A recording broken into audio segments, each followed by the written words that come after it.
Hello friends, आज की इस वीडियो में हम बात करेंगे बारदोली सत्याग्रह के बारे में तथा साथ ही से संबंधित सभी इंपॉर्टेंट फैक्ट्स एवं क्वेश्चन पर डिस्कस करेंगे। इसके सभी पॉइंट एवं क्वेश्चन इंपॉर्टेंट एवं सिलेक्टेड हैं जो आगामी प्रतियोगी परीक्षा में आने की पूरी संभावना रखते हैं, इसलिए वीडियो को अंत तक अवश्य देखिएगा। तो शुरू करते हैं अपने टॉपिक बारदोली सत्याग्रह को। देखिए, शुरुआत करते हैं बारदोली सत्याग्रह से। सबसे पहले हम जानेंगे कि बारदोली जो सत्याग्रह है ये कब हुआ था। तो इसको बता दें कि 1928 ईस्वी में बारदोली सत्याग्रह हुआ था। और इस सत्याग्रह यानी इस आंदोलन के जो कारण थे वो थे लगान अभिवृद्धि का विरोध, यानी लगान ब्रिटिश सरकार के द्वारा लगान को बढ़ाया जा रहा था और उसी बढ़ी हुई लगान के विरोध में ये आंदोलन किया गया था। देखिए, इसके जो चरण क्या हैं उन चरणों को समझ लीजिएगा स्टेप बाय स्टेप। कि बम्बई प्रदेश की सरकार ने पहले क्या था कि जो गुजरात था, ये गुजरात और यानी महाराष्ट्र, इन दोनों को बॉम्बे प्रांत के नाम से यानी बम्बई प्रांत के नाम से जाना जाता था।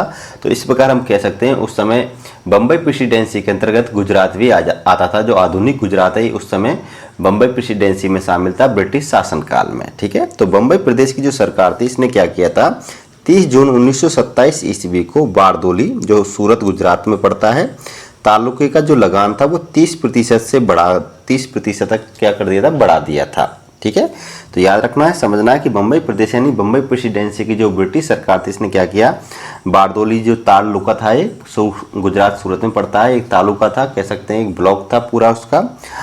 तो इस जो तालुके का जो लगान था ब्रिटिश सरकार ने 30% तक क्या कर दिया था, बढ़ा दिया था। और इसी के विरोध में क्या हुआ था, ये आंदोलन हुआ था कि इतना सारा ये लगान कैसे चुकाया जाएगा और इतना ब्रिटिश सरकार के द्वारा लगान क्यों बढ़ाया गया है। अब आगे होता क्या है कि प्रारंभ में किसानों के शिष्टमंडल की अपील पर सरकार ने 1927 ईस्वी में 30% लगान बढ़ोतरी को घटाकर कितना कर दिया था, 21.97% कर दिया। लेकिन यह रियायत क्या थी, मामूली थी और किसान इससे क्या थे, संतुष्ट नहीं थे। फिर इसके बाद में होता क्या है कि मेहता बंधु, देखो मेहता बंधु का मतलब है दो भाई थे, दोनों के नाम तो कुंवर मेहता व कल्याण मेहता, इन दोनों को मेहता बंधु के नाम से जाना जाता था। तो ये मेहता बंधु के द्वारा क्या हुआ, सरदार वल्लभ भाई पटेल को इस आंदोलन का नेतृत्व करने के लिए क्या किया गया था, आमंत्रित किया गया था। इसके बाद में क्या होता है कि गांधी जी की आज्ञा से वल्लभ भाई जो पटेल थे इस आंदोलन का नेतृत्व किया और इस आंदोलन का नेतृत्व उन्होंने 4 फरवरी 1928 को संभाला था। ये बात भी नोट रखनी है, यानी 4 फरवरी 1928 से बारदोली आंदोलन का जो नेतृत्व है गांधी जी की आज्ञा से सरदार वल्लभ भाई पटेल ने संभाल लिया। गांधी जी की अपील पर 12 जून 1928 ईस्वी को सारे देश में बारदोली दिवस मनाया गया था। ये चीज पूछी जा सकती है कि बारदोली सत्याग्रह के दौरान किस दिन संपूर्ण देश में बारदोली दिवस मनाया गया था। तो आपको बता दें 12 जून 1928 को मनाया गया था। बम्बई और संयुक्त प्रदेश बोला जाता था, संयुक्त प्रांत बोला जाता था उसको उस समय उत्तर प्रदेश वाले क्षेत्र को।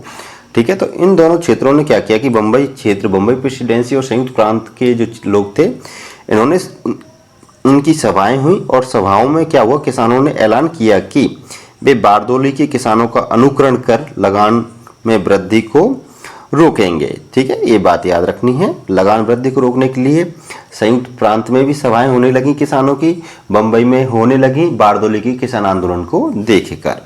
इसके बाद में क्या होता है कि इस आंदोलन की तीव्रता को देखते हुए एक न्यायिक अधिकारी थे ब्लूमफील्ड और एक राजस्व अधिकारी थे मैक्सवेल ने संपूर्ण मामलों की जांच कर 30% लगान को गलत ठहराते हुए उसे घटाकर 6.3% कर दिया। ठीक है, तो 6.3% जो ये लगान हो गया था 30% से घटकर, तो इसके बाद में स्वाभाविक रूप से आप समझ जाएंगे कि ये आंदोलन समाप्त होना था। तो इस प्रकार ये क्या होता है कि जुलाई 1928 में यह आंदोलन बंद कर दिया गया था। मूल रूप से जो ये आंदोलन था लगान वृद्धि के लिए किया गया था, तो लगान घटकर 6.3% हो गई थी 30% से। तो इस प्रकार जुलाई 1928 में आंदोलन समाप्त हो गया। ठीक है, 11 से 12 अगस्त 1928 ईस्वी को सारे गुजरात में बारदोली का विजय उत्सव मनाया गया था। ये बात भी आपको नोट रख लेनी है यहाँ तक। इसके बाद में क्या होता है कि सरदार वल्लभ भाई पटेल से संबंधित कुछ क्वेश्चंस और मैं बता देता हूँ इस आंदोलन से, कि सरदार वल्लभ भाई पटेल को क्या होता है कि जब इस बारदोली आंदोलन यानी बारदोली सत्याग्रह में सफलता मिल जाती तो बारदोली की जो महिलाएं थी उन्होंने इनको सरदार की उपाधि दी थी। पहले इनका नाम वल्लभ भाई पटेल था, इनको जो सरदार की उपाधि है इसी बारदोली आंदोलन के दौरान बारदोली की महिलाओं ने दी थी। तो क्वेश्चन याद रखिएगा कि सरदार वल्लभ भाई पटेल को सरदार की उपाधि किसने प्रदान की थी? तो इसका सही आंसर है बारदोली की महिलाओं ने सरदार वल्लभ भाई पटेल को सरदार की उपाधि प्रदान की थी। ठीक है, कुछ विद्वान ये बात कहते हैं कि भाई वल्लभ भाई पटेल को जो सरदार की उपाधि महात्मा गांधी ने दी थी, लेकिन ज़्यादातर इतिहासकारों का मानना है कि इन्हें सरदार की उपाधि बारदोली की महिलाओं ने दी थी। नेक्स्ट अगला क्वेश्चन देखिएगा कि बारदोली सत्याग्रह के दौरान सरदार वल्लभ भाई पटेल ने पूरे तालुकों को कितने शिविरों में बांटा तथा प्रत्येक में एक अनुभवी नेता भी तैनात किया था? जब इन्होंने बारदोली सत्याग्रह का जब नेतृत्व किया था तो इन्होंने संपूर्ण बारदोली को कितने हिस्सों में बांटा था? इन्होंने क्या किया, 13 हिस्सों में बांटा, 13 शिविरों में बांटा और 13 हिस्से करके प्रत्येक हिस्से में एक नेता, अनुभवी नेता इन्होंने नियुक्त किया था। ये बात याद रखनी। तो इसका सही आंसर है 13 शिविरों में बांटा था। नेक्स्ट वाला क्वेश्चन देखिएगा कि बारदोली सत्याग्रह के समय किसने काली पराज यानी काले लोग नामक एक आदिवासी जाति का नाम बदलकर रानी पराज यानी वनवासी रख दिया था? तो इसका सही आंसर होगा महात्मा गांधी ने।